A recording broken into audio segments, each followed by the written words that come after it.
예, 안녕하십니까. 5분 역사 상식 시간입니다. 오늘은 12.12 군사 반란, 군사적 불법적인 행동에 맞섰던 그런 김호랑 소령에 대해서 얘기를 해보고자 합니다. 김호랑 소령은 1944년생이고요. 김해에서 농업고등학교를 졸업하고 제수로에서 육군사관학교에 갔는데요.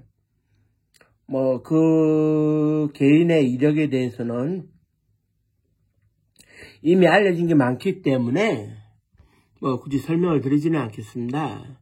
그리고 이분 같은 경우에는 이제 그때 당시에 우리 군에 조건이라는 게 있었어요. 그러니까 이제 대위 계급장을 달 때쯤 되면 특전사에 가서 몇 년을 복무를 해서 경력을 쌓고 야전으로 가는 게 이제 그때 당시에 보통 이렇게 이제 관례였어요. 그래서 이제 위인 배지를 달고 이제 공수강화 배지를 달고 이제 가는데, 그래 이제 김호랑 소령은 대위에서 소령으로 진급을 할 때 특전사에 남았어요. 그래가지고 이제 그 당시에 정병주 특전사령관 밑에서 이제 비서실장을 했는데요.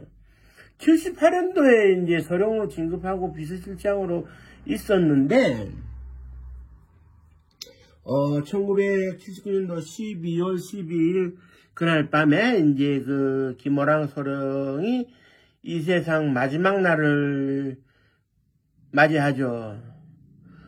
그때 당시에 동원 가능했던 수도권의 이제 4기 여단 중에 박희도 1공수, 최세창 3공수, 장기호 5공수 여단장이 이제 반란군에 돌아선 상황에서 윤은기 장군이 이끌고 있던 9공수는 이제 출동이 상당히 좀 어려웠어요. 부대 전체가 훈련을 나가가지고 이제 차량 지원이 안 되는 덕분에 이제 일개 대대 병력도 동원하기 힘든 상황이었고, 그런 가운데 이제 그때 당시에 이제 군사 반란의 주동자였던 전두환 보안사령관 겸 계엄사령부 예하합동수사본부장이 자기들이 살기 위해 가지고 정병주 특전사령관을 체포할 것을 최세창 3공수 여단장에게 지시합니다. 왜 최세창 3공수 여단장에게 지시를 하냐면, 지금은 이사를 간 특전사령부가 서울 장지동에 있는데요. 담벼락 하나를 사이에 두고 3공수 여단과 붙어 있어요. 그렇기 때문에 3공수 여단 병력이 움직이면 간단하기 때문에 최세창 여단장한테 이제 지시를 하는데, 직접 안 해도 된다. 부하들을 보내서 체포해도 된다. 그래, 이제 최세창 여단장이 15대대장이었던 박정규 중령을 불러가지고 얘기를 합니다. 자네가 육사 23기고 김호랑 소령이 육사 25기인데 서로 이웃하면서 잘 지내는 건 알고 있지만 지금은 명령이니까 따라라. 사령관을 체포해라. 반항하면 사살해도 좋다. 그래, 이제 불법적인 명령인지 아닌지에 대한 판단도 없이 이제 박정규 중령은 무조건 최세창 여단장의 명령에 따르도록 합니다. 따르기로 해요. 그래서 20명 정도의 병력을 동원해가지고 특전사령부로 치고 들어가는데, 이때 특전사령부에는 지금의 707 특임대 같은 예비 부대가 없었기 때문에 무방비 상태였어요. 그래, 이제 그때 당시에 특수전 사령부의 장교, 부사관, 사병 모두가 외면을 했는데, 요 순간이 되었을 때 이제 어떻게 되느냐. 김호랑 소령이, 소령으로서 이제 휴대하고 다니던 베레타 권총에 실탄이 7발이 들어가는데 7발을 장착을 했어요. 그렇게 되자 이제 보안사령부에서 파견 나온 바 있는 보안반장 김총립 소령이 마지막에 말렸습니다. 김호랑 소령에게 지금은 저항할 수 있는 상황이 아니니까 실타는 구비하지 않는 게 좋겠다. 그런데 김호랑 소령이 단호하게 얘기를 합니다. 사령관님을 체포하러 올 줄 모르니까 비서실장으로서 나는 지켜야 되겠다. 그래, 이제, 그날 밤 자정무렵에 이제 박종규 중령이 이끄는 병력들이 이제 특전사령관실에 와가지고 총을 난사를 하는데, 김호랑 소령이 베레타 권총에 있는 7발의 총알 넣어서 버티는 과정 속에서 무려 6발의 실탄에 맞고 사살돼요. 물론 김호랑 소령 같은 경우에는 즉사하지는 않았는데 의무대로 실려갔을 때 이미 불가능이었어요. 피를 너무 많이 흘려가지고.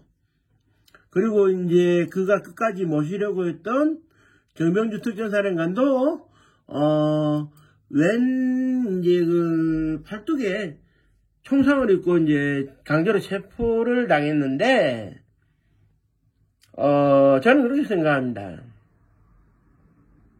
김호랑 소령 위치에서 그날의 일을 모르지는 않을 텐데 소위 이쪽에 붙을까 저쪽에 붙을까 소위 두 길만 보기를 하는 이런 판단이 없었어요. 왜 그러냐면 육군 상한학교 커리큘럼에 뭐라고 나와 있느냐면 우리는 안일한 불의의 길보다 험난한 정의의 길을 택한다. 그런데 사실 그렇지 않습니까? 그날 밤에 육군 상한학교에서 가르쳐준 대로 안일한 불의의 길이 아닌 험난한 정의의 길을 택한 사람은 김호랑 소령밖에 없었어요. 모두가 안일한 불의의 길을 택할 때 혼자서 험난한 정의의 길을 택했던 겁니다. 배운 대로 했으니까. 그런데 배운 대로 움직인 행동 자체가 어떻게 됩니까?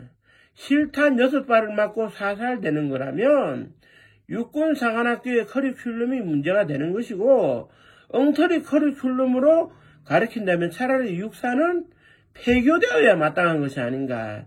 그리고 새로운 커리큘럼으로 다시 문을 열어야 되는 것이 아닌가. 이제 저는 그렇게 생각을 하고 12.12 군사 반란 당시에 수도경비사령부 33 경비단의 사병으로 근무했던 유승민 전 의원께서 부처의식을 가지고 있다가 2017년에 와서인가요?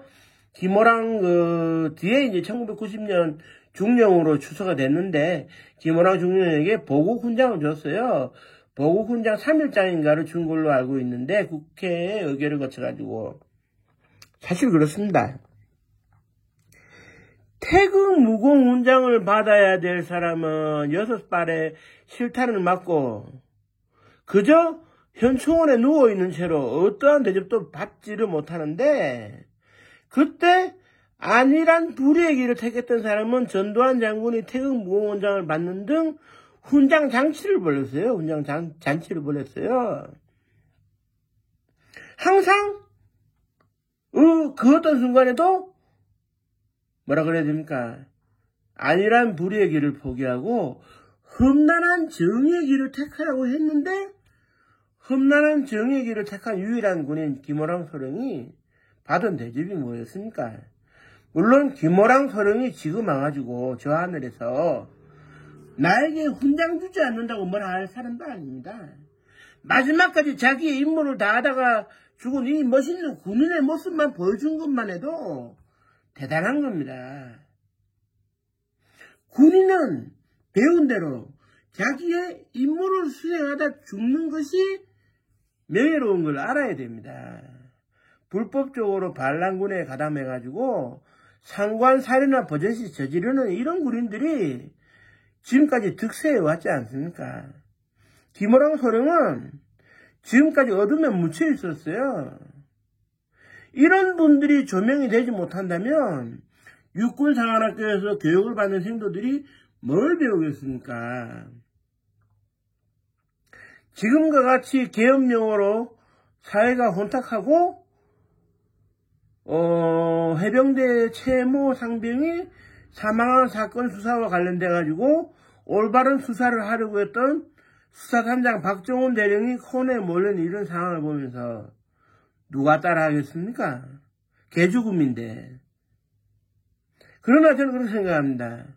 비록 그때 당시에는 개같은 죽음이었을지 몰라도 김호랑 소령의 그런 그 모든 걸 그는 정말 자기 직분에 충실한 그 험난한 정의 길을 택한 것은 언젠가 빛을 볼 날이 있다고 생각됩니다. 아마 그 전에 엉터리 커리큘럼으로 학생들을 가르친, 생도들을 가르친 육군 상한학교가 문을 닫아야 되겠죠. 험난한 정의 길을 택한 군인이 올바르게 살아갈 수 있는 그런 날이 오지 않는다면 오늘날의 육군 상한학교는 필요 없다고 생각됩니다. 거기는 반란군의 온상이고 쿠데타군의 온상이고 정치군인의 온상이고 정말 우리의 주적인 북한 공산군 인민군을 바라보지 못한다면 있으나 마나한 육군 상한학교가 아니겠습니까? 제가 얼마 전에 현초원에 가가지고 김호랑 중령님 묘소에 가가지고 저는 일면식도 없지만 소주 한 잔을 부어드리고 왔는데요. 정말 험난한 정의 길을 택하는 것이 얼마나 어려운지를 제가 참 많이 보고 배웠습니다. 저도 나름대로 험난한 정의 길을 가려고 노력합니다만은 김호랑 소령님의 그런 자세와 우국 충정에는 못 미칠 겁니다. 하지만 제가 이 역사 강의를 하는 이상 김호랑 소령의 진짜 군인다운 모습을 널리 알릴 수 있도록 자주 김호랑 소령님에 대한 방송을 하고자 합니다. 저에 대해서 얘기하는 거에 대해 가지고 이런저런 얘기가 많이 있을 수는 있겠지만 얼마든지 토론을 환영합니다.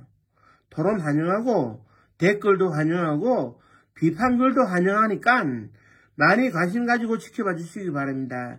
끝으로 하늘나라에 계시는 김호랑 소령님의 명복을 빌어봅니다. 충성!